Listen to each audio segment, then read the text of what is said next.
Samantala, posibleng magkaroon na muli ng pagdinig ang Senate Blue Ribbon Committee hinggil sa flood control scandal. Kabilang sa mga target na paharapin ay sina dating Congressman Zaldico, late Representative Martin Romualdez at maging ang 18 na umunoy dating aide ni Co. Si Luisa Erispe sa sentro ng balita.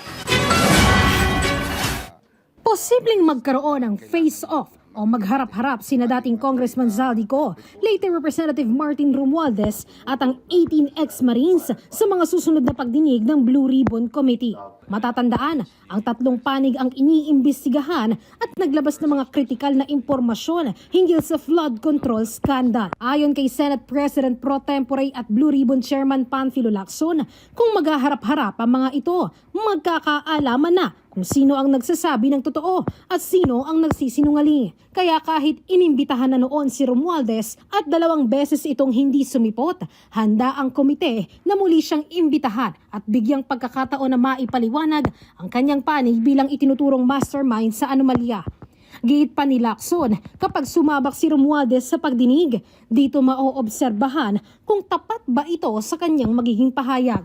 Samantala, para naman magkaroon na muli ng pagdinig ang Blue Ribbon, bubuo muna ang komite ng Chairman's Progress Report imbis na hintayin ang Partial Committee Report. Hindi kasi mailapag sa plenaryo ang naunang report hanggang sa ngayon dahil kulang pa ito ng pirma ng mga miyembro. Sa ngayon, nakapag-draft na ang komite ng Progress Report. Sa oras na maisumiti ito, ay maaari na ulit magbukas ng pagdinig ang Blue Ribbon hinggil sa flood control scandal.